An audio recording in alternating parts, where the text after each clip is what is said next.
Well, my name is Luke, and again, just glad to be a part of this event with you all. I'm from Bethel Church, and I help oversee some audio mixing things there, album production, play keys there as well on some of their albums. We're blessed to have an amazing songwriting community there. Somebody just asked moments ago about songwriting, and we are just spoiled with a rich base of songwriters. There's a bit of a feedback ring that is driving me nuts. Is that a frequency right there? Test 1, 2. So it's been fun to be able to partner with those guys. It's difficult to go very far by yourself. It's a lot easier to go far with a team.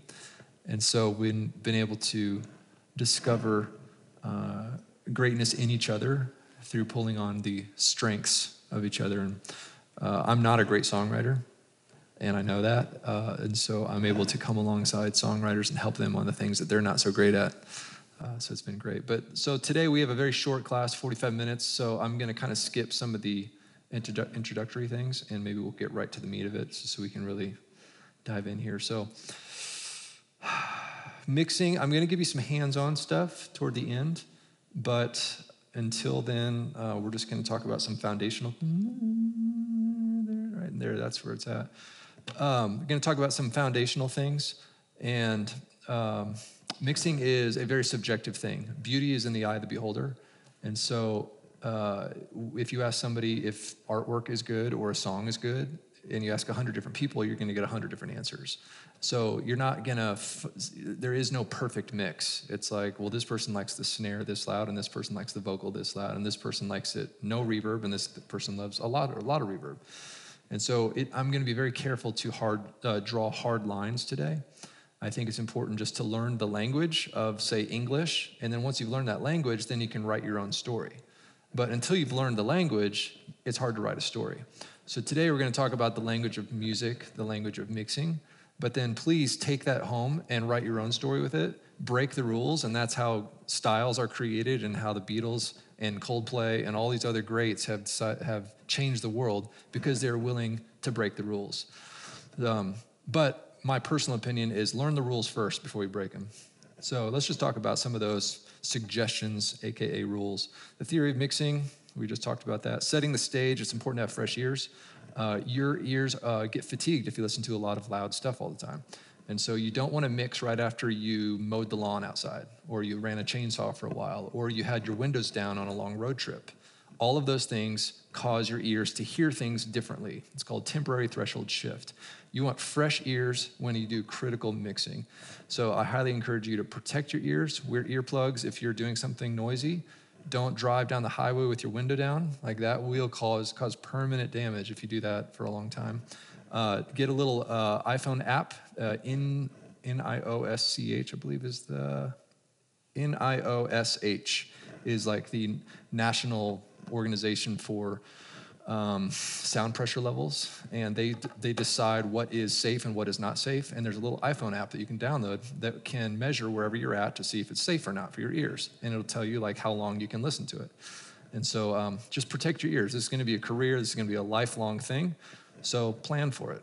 And somebody talked about, if your life is $1, everything costs you something, right? I call it real estate. So you have mental real estate, you have sonic real estate. And so everybody wants to live downtown in a sound mix. And where is downtown? Downtown is like all this red right here, between 100 hertz to 600 hertz.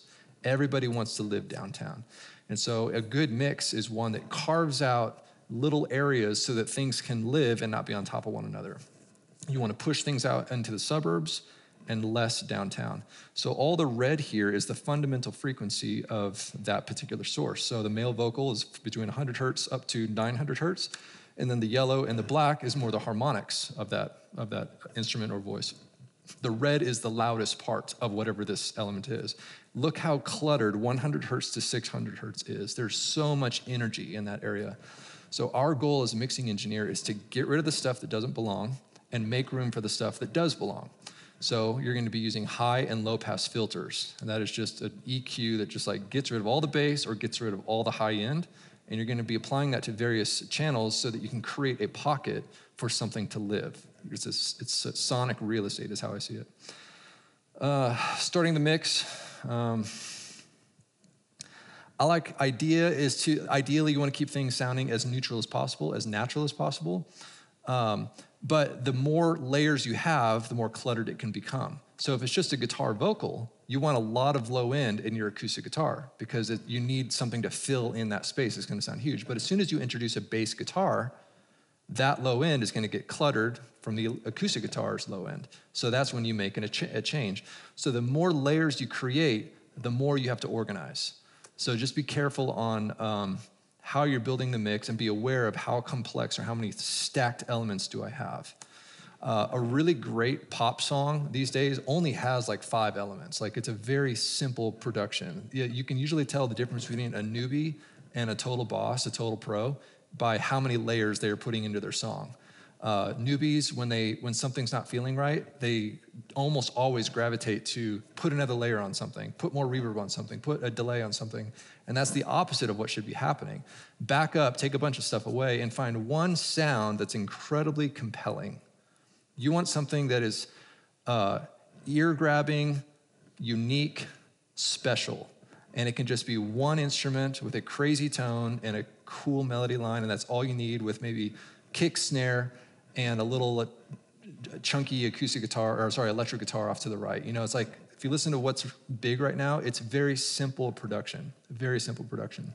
So starting the mix, keep things natural until things get cluttered. And that's when you got to start shaving things. Okay, moving on here. I usually start with the drums if I'm going to build a mix. Introduce the bass guitar, introduce the acoustics and electrics. Make sure all that's feeling really glued, really great. Now, putting the vocals later doesn't mean the vocals are less important. I would probably, after I do that, mute all of that and solo the vocal. Just make that vocal sound unbelievable all by itself. No instruments required, and usually it's a lot of compression, a lot of EQ, some stereo widening, some chorus, some reverb delay, different types of delay. There's a lot of varieties there. Some modulation on your stuff to create the kind of this chorusing effect.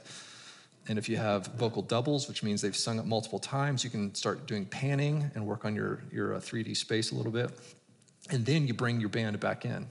But the vocals should never be compromised. The vocals should never feel at odds or in competition to the band. In my opinion, the most important part of a song is the message that is being told. And so the lyrics, the voice has to be clearly heard. It has to be unmistakable, very easy to identify with.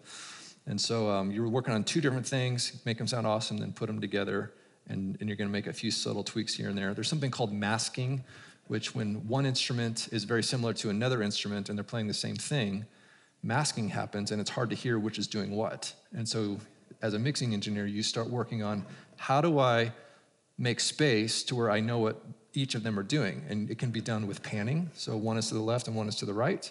If they're doing similar things, then your ears can figure out what's going on. Or it might be with EQ stuff going on. So vocals and instruments, a lot of time masking can happen. A vocal singing the same thing that the guitar is playing, and they're blurring together and you're not sure which is which. So you just got to be kind of mindful of some of that stuff. Okay, this is some general ideas on the drums. Kick, snare. I mentioned high-pass filters here. You guys can speed read here if you like. I'm trying to get to the fun stuff here quickly. Chordal instruments, high-pass filter, everything. What belongs in the low end? Kick and snare. Sorry, kick and bass. That's what belongs down there. So you're going to high-pass filter everything above, say, 200 hertz or 400 hertz, depends on what instrument we're talking about here, so that you leave room for that kick and bass guitar, right? The vocals, you might high pass up to 200, 250, even 300, depending on where that vocal is. I like a male vocal, you want more low end. A female vocal, you generally want less low end.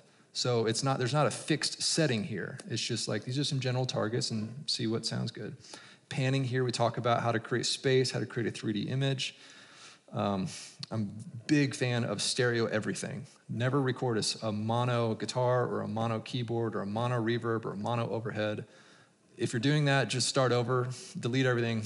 It's worth it. Stereo is everything. It really is. There is no, let me tell you this. There is no real world application where mono happens on natural planet Earth. Mono is nearly impossible to create in a real world environment, and here's why.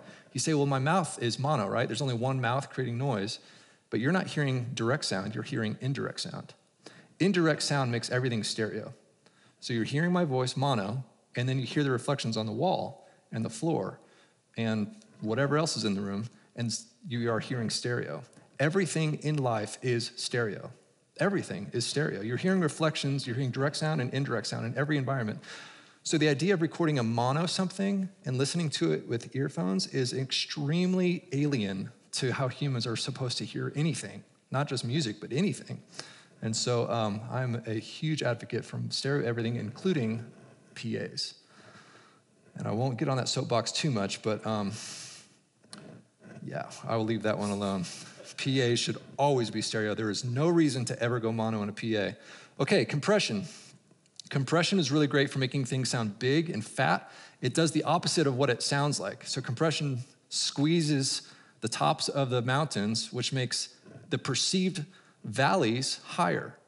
So the more dynamic the mix means it's wider this way. So high peaks and low valleys.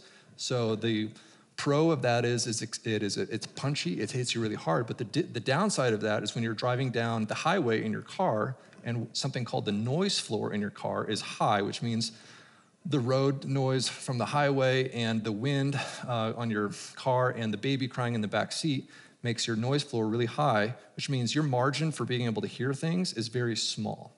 If you're in a quiet theater where there's no distractions, your noise floor is incredibly low, so you can be very dynamic in your music. Opera music, orchestral music, movie scores are incredibly dynamic because it's intended to be heard in a very quiet soundstage. Modern music, pop music, is almost never listened to in a quiet, perfect environment. And so the need to create a very narrow listening window through compression is highly desired these days.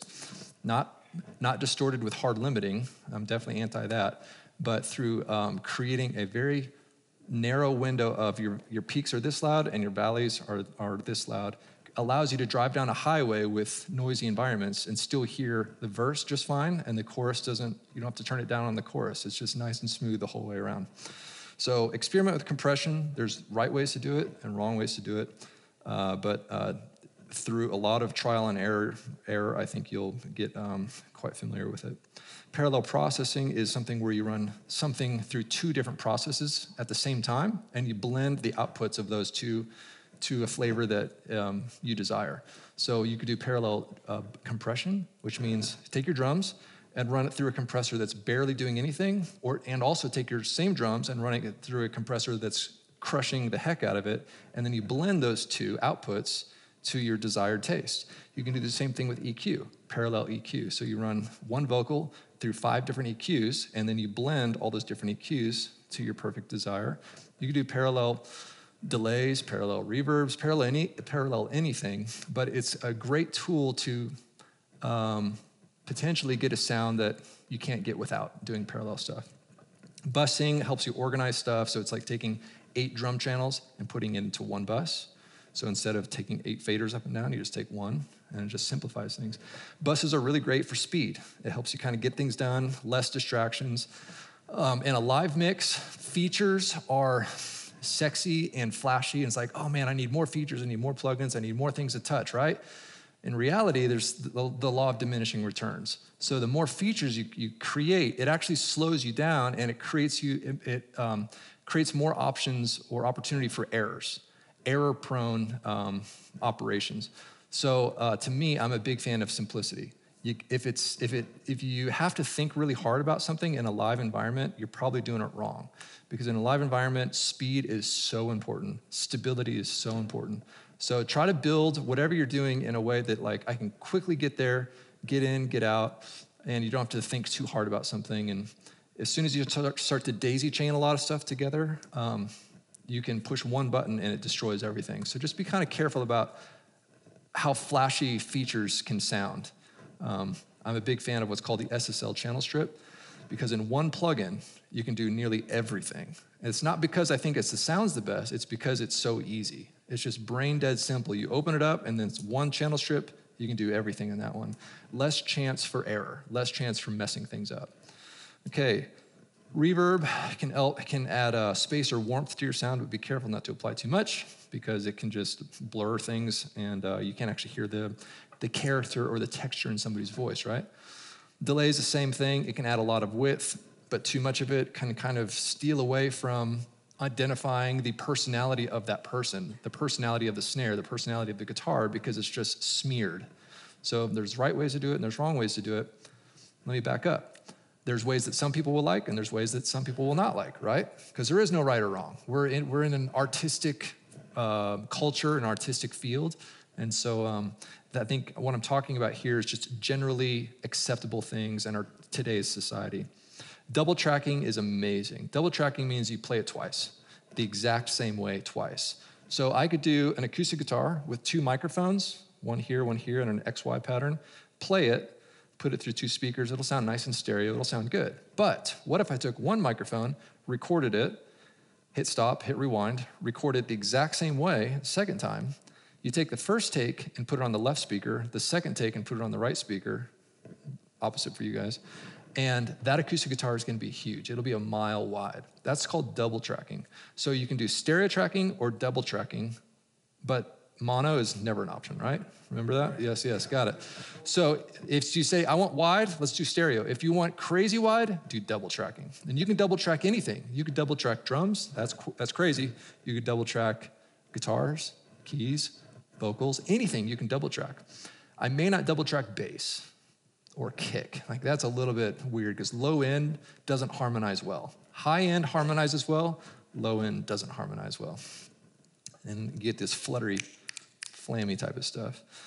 Okay, this is a visual representation of what might be a good mix. When you close your eyes and listen to your favorite record, our favorite Celine Dion record, you know, she's awesome, right? Yeah, no, okay. And you listen to the mix. When I close my eyes, this is how I see the mix with my mind's eye. I can hear the kick drum down low in the center. I can hear the vocal more in the mids, but right in the center. I can hear the organ over on the left-hand side, and the vertical axis is your frequency. The horizontal axis is your panning.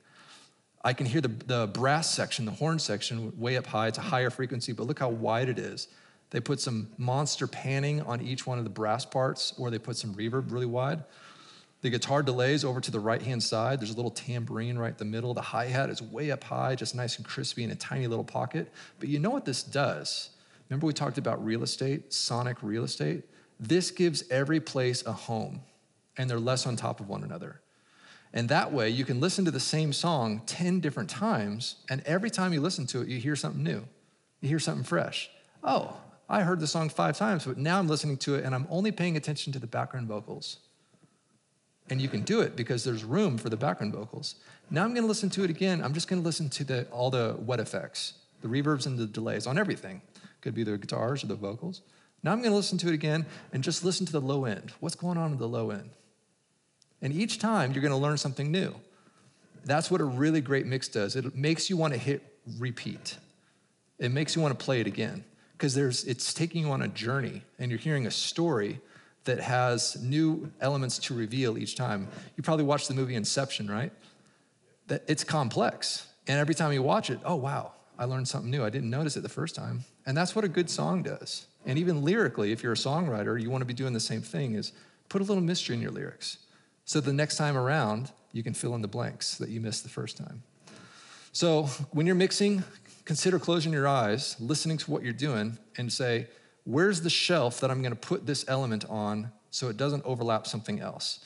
And the more elements you have, generally, the worse it's going to sound. Once again, don't try to fix a problem by putting another layer on or by putting another effect on. Is it possible just to find one compelling tone that just makes your jaw drop? That's the better way to approach this thing. And then mastering is the final element of, or phase of just kind of like smoothing things out. A lot of guys will say, well, just fix it in mastering. Well, I'm gonna get a world-class mastering engineer, so it's gonna sound huge. Fully disagree with that. Everything starts at the source. Greatness starts at the source. A bad song is always a bad song no matter how much you produce it or mix it or master it. Greatness always starts at the source. So where are you going to put most of your money? Where are you going to put most of your attention? At the very beginning. Mastering is the last thing you're ever going to do, so that's where the very last dollar should be spent. The most of your money should start right here. Get great songwriting, and then what's next? A great artist, which meaning a great singer, great musician, and then the gear that they're using. So that's way more important than mastering. Mastering is less than 1% of the greatness of your album. And then after that is the gear they're using, the stuff they're tracking it on, the mixing engineer. Actually, let's back up. The producer doing all the post edits, like how are they like cleaning everything up? Is everything quantized and tuned and everything? And then mixing and then mastering. So make sure you consider what is important to making an impact with your music. Start at the source. There's nothing more important than that. Okay, before we move into Pro Tools, do we have any questions? So when you were talking about parallel processing, specifically in Bethel, do you tend to worry about any phase issues you might run into with that, or do you just kind of deal with that if you run into that? Phase issues, no, not really. Where's the headphone output on this computer? Did we plug in a headphone output, Adam? If they're wanting to hear the music, or should I put it through the HDMI out? No, you can put it in. I might be able to, can the HDMI out do audio? We don't have an audio separator. Oh. Look at you, wow, you're already set up? Dude. Do you have the headphone port on? Yeah, man, somewhere. I think it's over here. While you're doing that, I have a quick question. Is it useful to use a spectrum analyzer, or is it too late when you get into the mix? I use one all the time. Yes, please. But don't make that your first thing. Your intuition and your heart should be the first storyteller, and then you go to the spell check. The spell check, my spell checker doesn't write a story. My heart writes the story, and then I go to spell checker to make sure that it's going to be received well, and that's how I see a spectrum analyzer. But yes, I use those all the time. They're great. Anybody see headphone on here? No, maybe I have to restart Pro Tools. This is going to be fun, guys. This is going to be fun. Yes. Phase. Somebody said something about phase. Parallel processing. If your parallel processing is done through two different outboard gears or two different devices, then when it comes back from its parallel processing, you could have phase issues. But if both of your paths, your signal chains, are equidistant or equally latent, then latency doesn't matter. I was just thinking of like different plugins. I know some of those don't compensate for latency. Most do, but I guess in a rare occasion, you could run into a latency compensation problem. Headphone, yes. We had another question here, I think. Grace Point, right? Yeah. A lot of the stuff you're talking about sounds like very much would apply to recording. If there's, and I can see mixing live or front of house, a lot of the stuff in making space. Yeah. So your audience can hear different things going on. But if there are things that you're talking about that are specific to one or the other, call those out. Yeah. What effects apply to both? EQ and compression apply to both. High pass filter, which is EQ, applies to both. Double tracking does not. Mastering kind of does not. You could. Stereo on these speakers. I don't know if this is stereo or not, but yeah, That caught my attention right away because our house is small. So let me dive into that for a second. People who are anti-stereo for the PA, they say, well, my room doesn't fit stereo. It's like, it doesn't work because our room is too wide or too narrow or too this or too that. Like, let me tell you why stereo is always the right choice. Usually their argument is like, why would I pan the guitar over to the right side of the room when the person on that side won't be able to hear the guitarist? It's pointless, right? So we need the same mix for everybody. Wrong. Here's an example. That's not how you run stereo. This is how you run stereo. A piano has two outputs, right? A left and a right. Is the left louder than the right channel? No, they're the same loudness. And if you just listen to the left one, it's piano. And if you just listen to the right one, it's piano. So this is how you do it. You pan the left piano here and the right piano there. Everybody hears piano. But when you're in the middle of the room, it's magic. Nobody's missing anything. But when you're in the middle of the room, that's the only place you want to be because it's so much more impacting.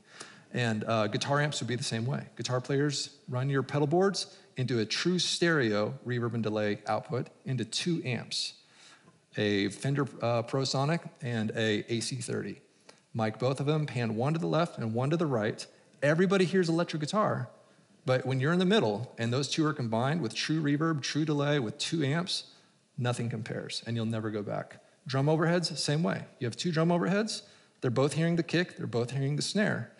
And this one's over on this side, one's on this side. Everybody hears the drums, but when you get in the middle, what happens? Can you guess the word I'm gonna use? Magic, right? And you'll never go back. So stereo is always the right choice. And if your room is super wide, then guess what? It can do left, right, left, right, left, right. It's always a good choice, always. Okay, we got Pro Tools open here. Yes. This was our worship school in 2019, completely live mix. And you'll notice we have a lot of channels here. And for the most part, we just have one plugin going across all these channels. This is the SSL channel strip. I talked about it earlier. Why do I love it? Not because it's the best in the world, because it's easy. It's easy. It's very hard to mess up. The law of diminishing returns. The more complex you make it, the more error-prone you're going to be. So this is just a nice, simple tool to use. Let's see if we hit play, if it works. This might blow the speakers up, so be careful. All right. It should be playing right now, I hope. I don't know. Let me see. My hope exhausted, you will be my strength. So this mix is intended for a perfectly tuned room with perfectly tuned speakers. I have no idea what it sounds like out there, so I'm gonna hit play and I'm gonna come out to you guys to hear what it sounds like. That'll be fun, huh? When fear is calling, still you calling me. When faith is lost and my hope exhausted, you will be my strength. When my mind says I'm not good enough, God, you're enough for me. I've decided I'm not giving up. You won't give up on me. You won't give up on me. Your love is holding on and it won't let go. I feel it breaking out like an echo. Your love is holding on, it won't let go.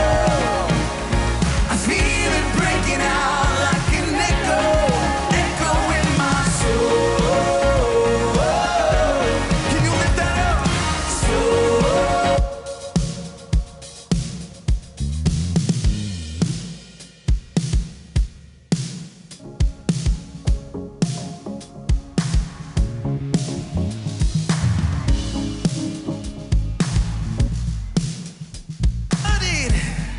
Till it is complete. When my mind says I'm not, God, you're enough for me. I've decided I'm not giving up. You won't give up on me. Your love is so, it won't.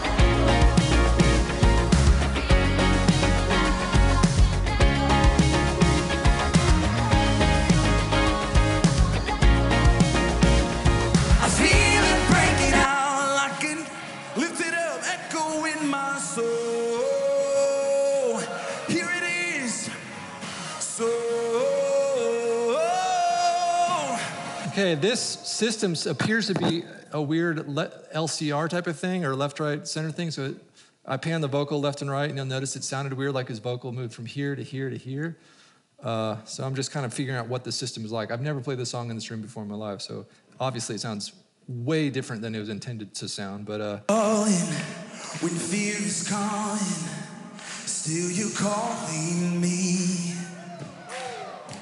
When faith is lost. so the left channel is right here, and the right channel is out there on both sides. So it's an unusual setup here.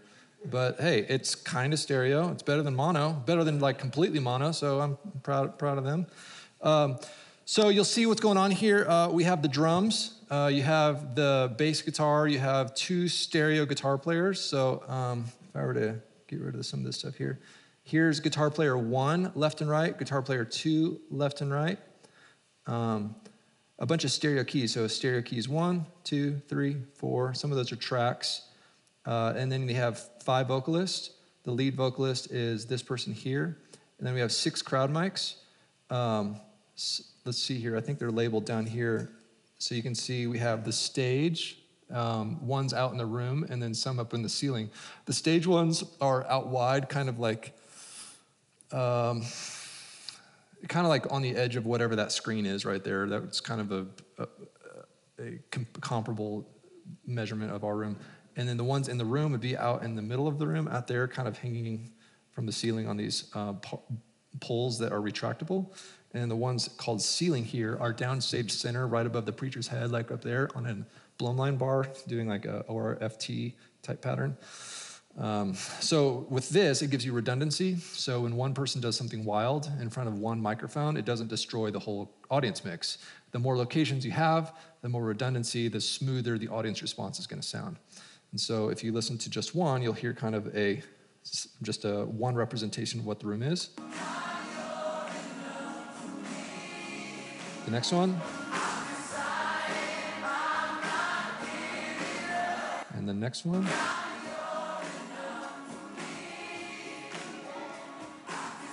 All together. You won't give up on me. You won't give up on me. Your love is moving on and it won't let go.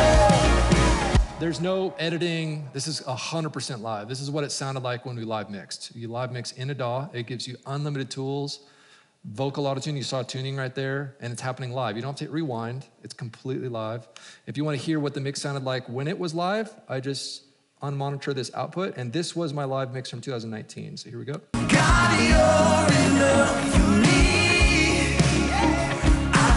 When you hit solo, nothing happens because you're only listening to the mix, the printed mix of 2 years ago.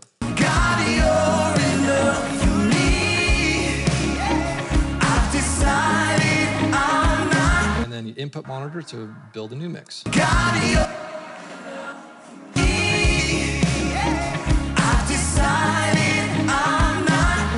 Okay, so what's the question? I like the spatial relationship in that mix. Is there a point at which the sound pressure gets so high that you lose that spatial relationship?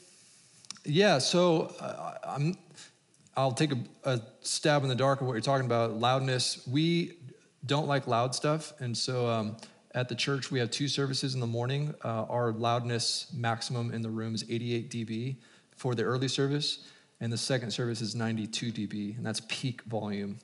So the average is way lower than that. At front of house position. Yep. The question is, if you have a nice mix like that, and then you overdrive your system, are you going to lose that spatial relationship? It probably depends on the amp that you're using and the speakers that you're using. We have a pretty nice line array system in our sanctuary, so it can handle just about anything you throw at it. And it's a linear system. Actually, we're using the Meyer Minas, which is not. Our particular PA in our church, the EQ changes as you drive it more. When you pull things down, the EQ is changing. A good system doesn't do that. It's actually it doesn't matter where your volume is at, the EQ is the same. And so, I guess it would depend on where you're at. I had some room calibration thing on here earlier that I just realized. Let me hit play with that off and see what it sounds like. Okay, it's pretty similar. Great, any questions? Wow, we've got a few. Let's start right here with Pablo. So I started playing with the room mics, blending it in, but it starts adding more reverb. The room reverb. Yes. Starts adding in, and I'm having trouble getting people without adding that reverb. So 2 things. If the audience isn't singing, it's not going to work. So the most important thing is the audience has to be singing. Secondly is you want a quiet room, a dead room, completely dead. This is mildly dead, but I'm hearing a ton of reflections of my own voice up here. So I would say it's only about 20% dead, like it should be. Basically, you want to litter every square inch of your room with at least 2-inch or 4-inch pressed fiberglass. And what that does is remove or at least mitigate or minimize the amount of reflections, which allows the signal to noise ratio to be healthier. To make room for other questions back here. Yeah, so my question was about the mics as well. So how do you manage to not get PA picked up in those mics? Getting the room quieter. Yeah. So reflections are your worst enemy. A good mix is high signal, low noise with everything. So anything on the stage that's making noise is your enemy. So guitar amps are off stage. Drums should be quiet in some way. Either you put them in a room that's massive, that the room can actually go somewhere, or if you don't have a room for them to go in, then you cage them. Like either way, you got to do something, because noise is the worst enemy with a good mix. And a reflective room is the worst thing. Also, a point source PA, point source speakers, is the opposite of a line array. Point source means the sound just goes everywhere, vertical, horizontal, everywhere, and that's bad. You want very focused PAs like a line array, that it's surgical precision that puts it right on your audience and not on the ceiling and not on the floor and not on the sides. And you get a splay that's just right, and you get the width just right, whether it's 130 degrees, 150 degrees, 90 degrees, in order to just get the target of your audience and nobody else. That'll help. Yes. Yes. Could you explain the concept? I know there's different levels of proficiency when it comes to sound mixing. The concept of shelving and how you use it in a live scenario versus in the studio. Yeah, shelving is EQ, and to me, live mix and studio mix is the same thing. The only difference is you get to hit the rewind button, but the mix is the exact same thing. Like, I want it to be EQ'd well, compressed well, good wet effects, and I want to have auto-tune. You can do that live and in the studio. I want drum replacement. You can do that live and in the studio. There is no difference between any of those things. So shelving is just another way to EQ, and yeah, I use shelving all the time. Yeah, so there's subtractive EQ and additive EQ. I'm a subtractor, which means when you open your EQ plugin, let's just look at the vocal here. So if you look at this SSL here, the only boost I'm adding is 1.5 dB at 14K. Everything else is I get rid of up to 260, I lower 10 dB at 370, I lower 8 dB at 900, I lower 5 dB at 2K. So I'm a subtractive guy, and to me I've found that most guys in the pro field, except for Chris Lord-Alge, is a subtractive EQ guy. Chris Lord-Alge loves to boost, and when he boosts, he boosts. He loves that stuff. But he's a legend and it works. So there's no right or wrong. That's just my personal approach. All right, anybody else? Yes.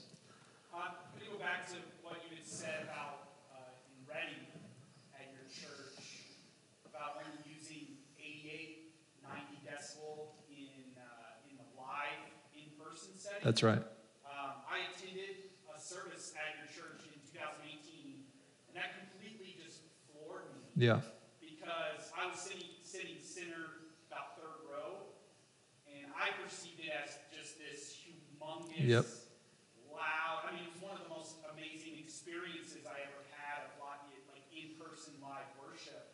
Because it wasn't an arena; it was actually a fairly small church. So my question is, it might be an elementary question for audio mixing for you, but what are really the just hot point fundamentals of how you got to that? To make it sound huge and it's still quiet. That's great. I mean, that's even lower than we might go sometimes Yep. in our service, but people would say it's loud. The phrase I use is, it's the loudest quiet mix you'll ever hear. It's the loudest. It's the loudest quiet mix you'll ever hear. And the biggest kicker right here is this: your signal to noise ratio.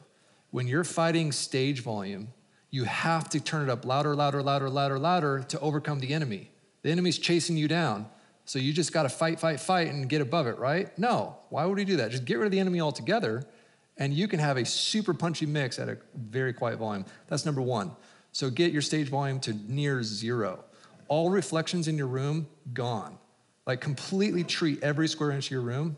Get a line array PA that is surgical precision on your audience with no other bouncing of any kind. So when you hear it, you're hearing it once. You're not hearing it twice. You're not hearing it 5 times. You're hearing it once. If there's an echo, fix it. That's the biggest thing.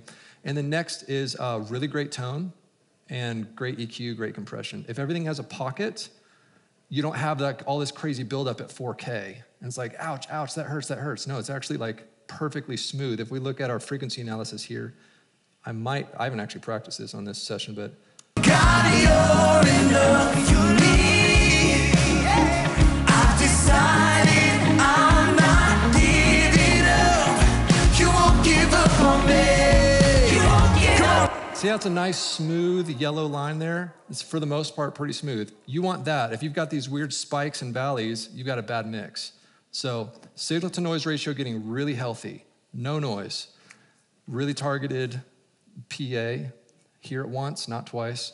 Really good EQ, compression, and you can have the loudest quiet mix you'll ever hear. And 92 dB will sound like 105 dB if it's treated that way. Yes?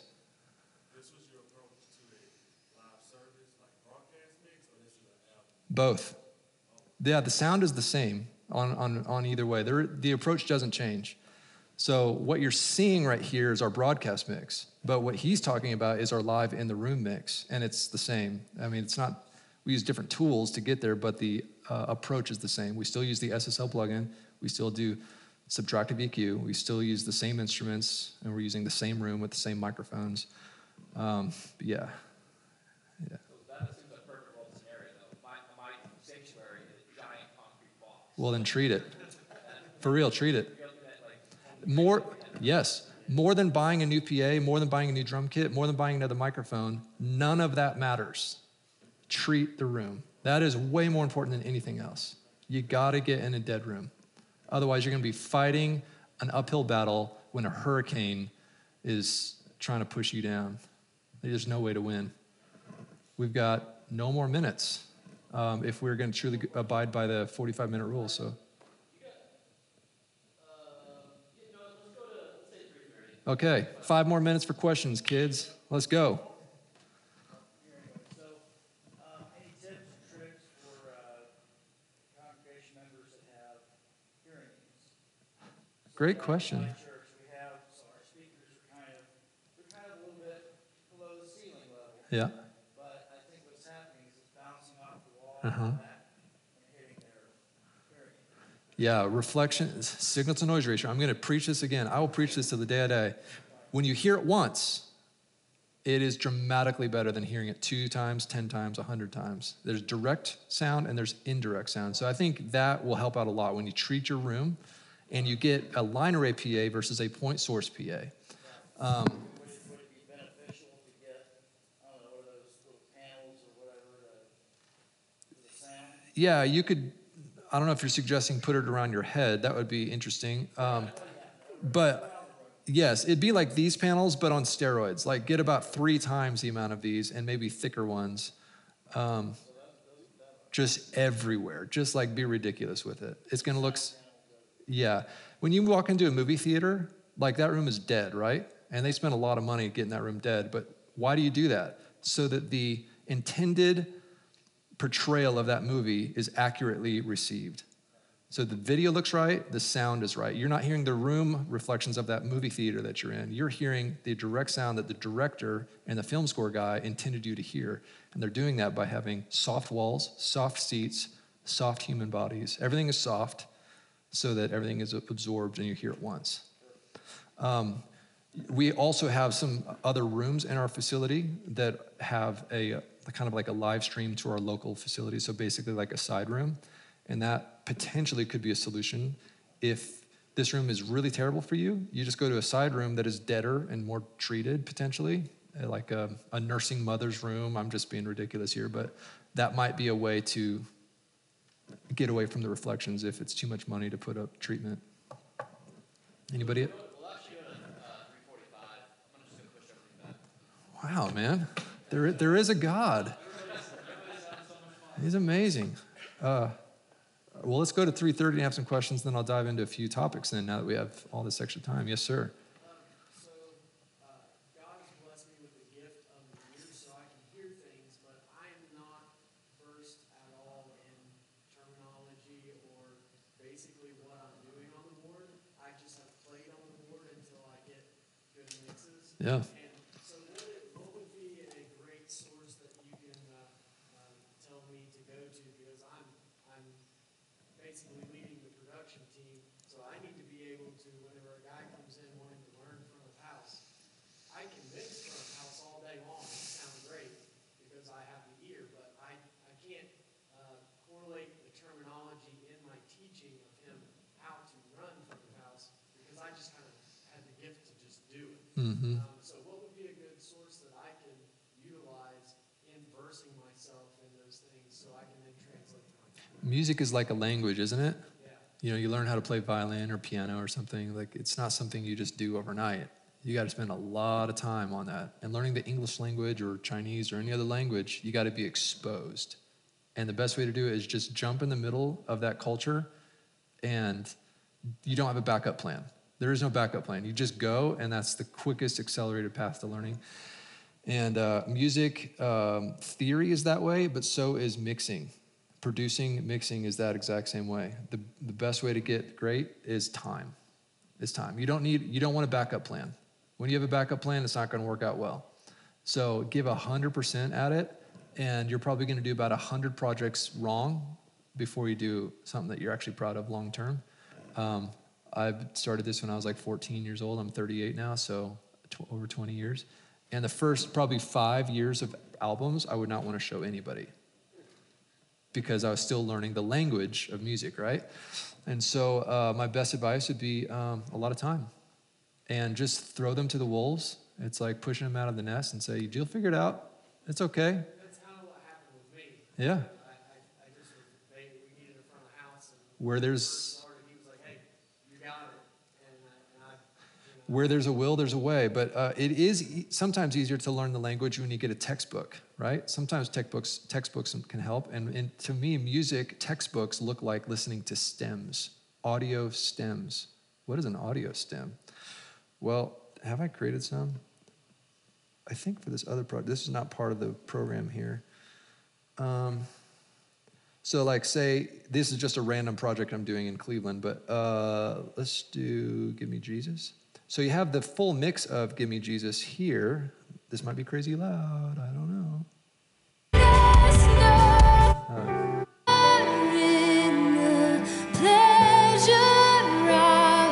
So that's your full mix, but then stems, you can solo stuff out. So here's your vocal. Yes, more of you, Jesus. The electric guitars. Drums. The click. Cello. This is live, so it's all kind of messy, but the bass guitar.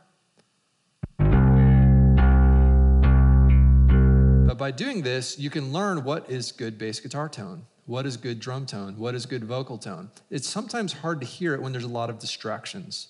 So when you're listening to your favorite Coldplay record or Celine Dion record, right? Yeah, because we're all Celine Dion fans. Then everything is merged together. And you're like, what is that bass tone? I'm not really sure because there's so much going on. I can't hear the bass. So find the stems. And you can solo the bass guitar and learn what is good bass tone. And then you go to your bedroom or to your church and you start turning knobs until your bass tone sounds like that bass tone. And once you figured it out, they're like, okay, great. Let's move on to the next one. Let's work on our drum tone. That snare drum is sweet. Let's continue to refine my snare until it can sound like that soloed, stemmed snare tone. So that's the equivalent of a textbook to me. You have intuition, and then you have a textbook. You want to do both, but stems are really great for textbook learning.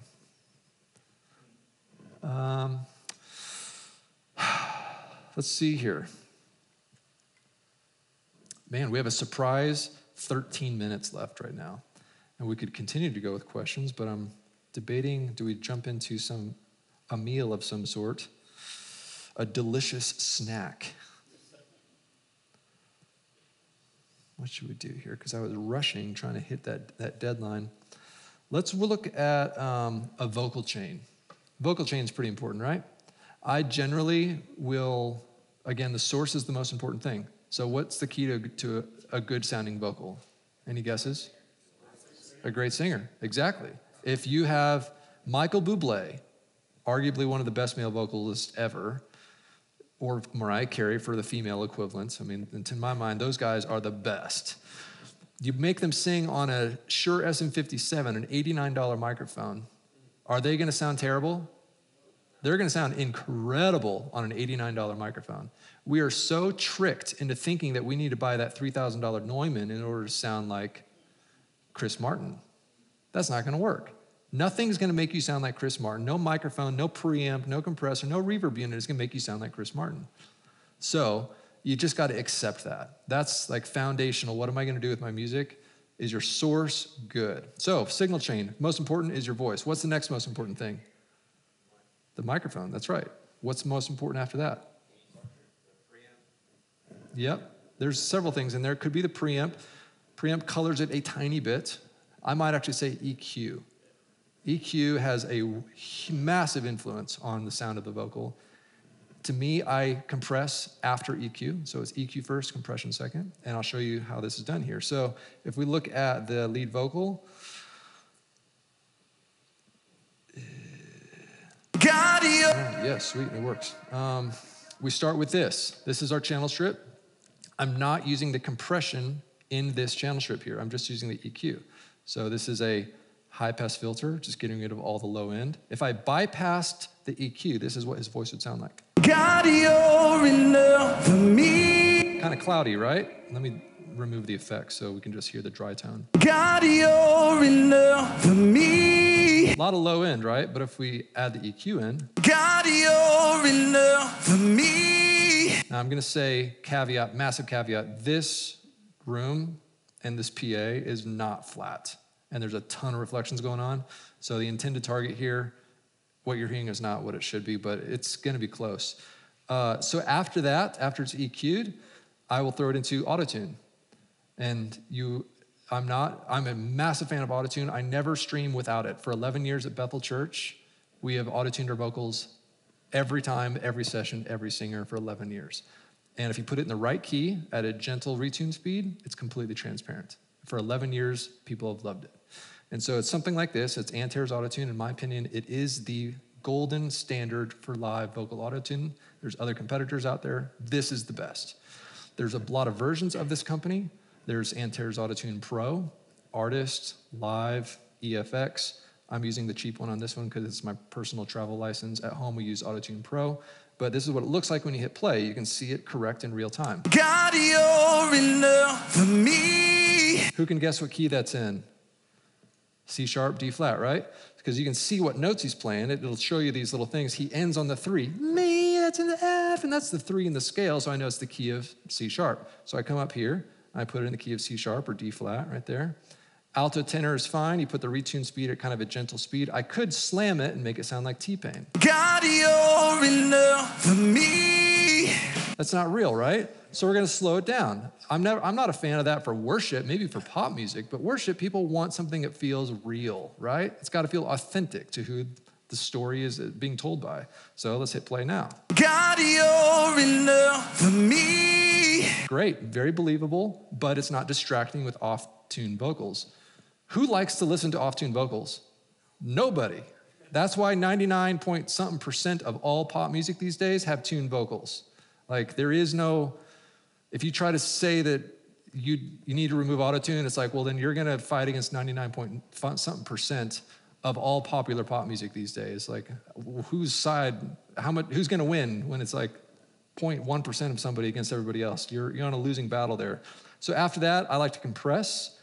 I'm a big fan of the LA2A. You can smack the heck out of it and it still sounds really smooth. God, you're enough for me.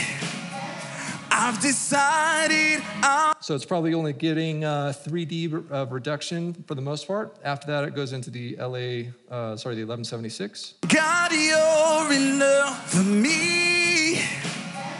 I've decided. I love the speed and the crunch that this adds, but if you put the 1176 too hard, push it too hard, it gets distorted and kind of like crunchy sounding, and for a lead vocal, that's a little too much. So I do the LA2A first to take care of all the big stuff, and then the 1176 after that, so that it never gets pushed too hard. I like the energy that it creates. I just don't want to push it too hard, otherwise it gets crunchy. Compression is more than just compression. It's actually adding tone and texture to your sound. get to know different types of compressors because they all sound a little bit different. After that, it goes into a multi-band compressor like a C6. This compresses different bands in different ways. So this is low end, mid, highs, and high mids and highs. God, you're enough for me. I've decided I'm not giving up. Great, and after that it goes into a de-esser. God, you're enough for me. I've decided I'm not giving up. You won't give up on me. Come on, shout it.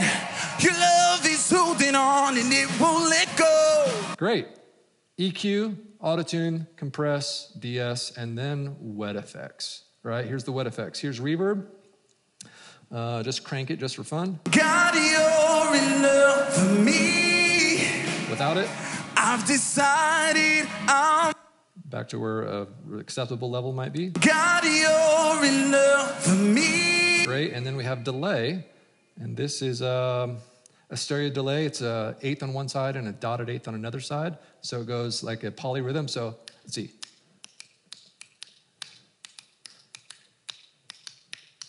It's that kind of a delay. So you have a little bit of left-right activity and some center activity happening all at the same time. I'm a big fan of that. And you can listen to what that sounds like here. God, you're enough for me.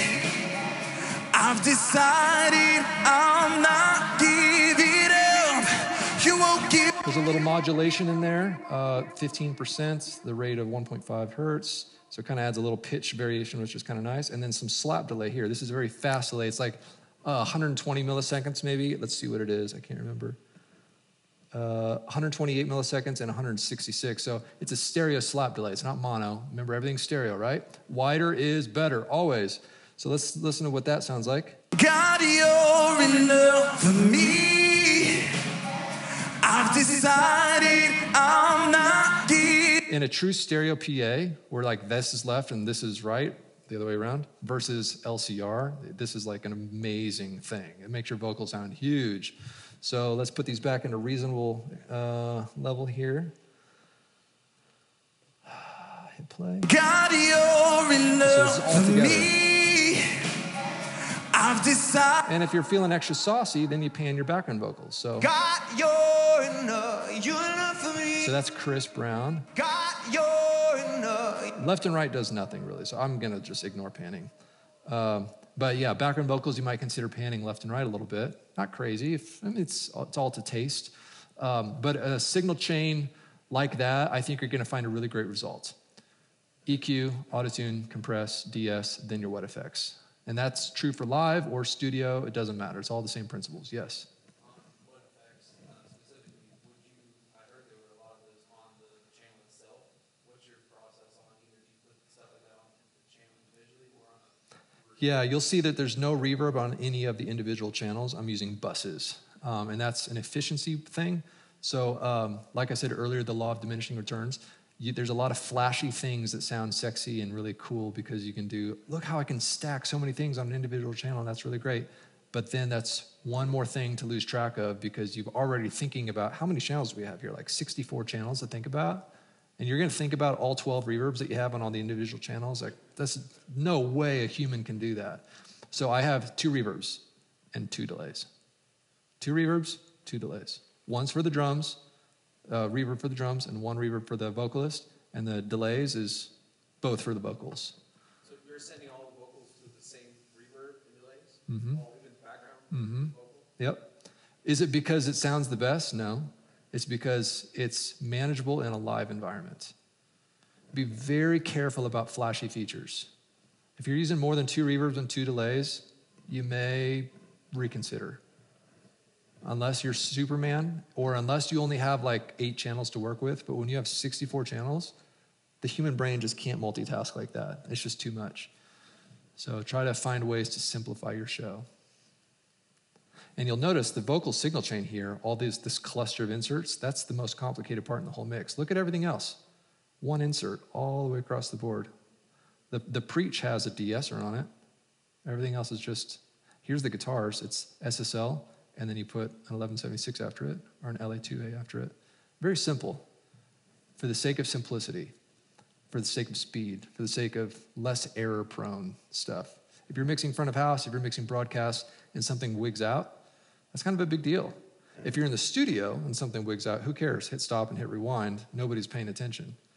In a live environment, the rules are different. The rules are different. Can I ask a question? Yeah. Is that Adam back there? That's Adam. Yeah. So you're talking about only having like an SSL channel. How often do you talk to musicians about adjusting their tone so that you can get a good All the time. So our 8 a.m. service we talked about earlier today is kind of our rehearsal as a church, and we broadcast the 10:30, right? What happens in between those two services? Sorry? Conversations, that's right. Our production team has developed a really great friendship with our worship team. And many times, this is the same person. Like, I'm on the worship team and I'm on the production team. So you want to create a really healthy conversation there where it's not an us versus them. I challenge the production team to join the worship team and the worship team to join the production team. You're going to learn a lot because both sides have a story to tell.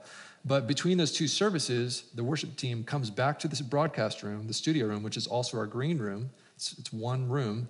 And we sit on couches. We have breakfast together at 9 a.m. And we listen back to the session, and we check out that guitar tone. We check out that harmony that wasn't quite right. Or we say, hey, the song might be a half step too high or too low. Let's grab a guitar off the wall, and there's a piano there, and we can kind of noodle around until we find something that feels right. Or how about that drum fill? We think we started that a little too early, or you sped up on this section. More often than not, we celebrate more than we criticize. More often than not. That's a great way to develop a friendship, is celebrating somebody. So make sure you use that sandwich method effectively. You love them, you slap them, you love them again, that kind of thing, All right, guys, thanks for coming today. And I guess we've got more stuff coming up later on, so be blessed.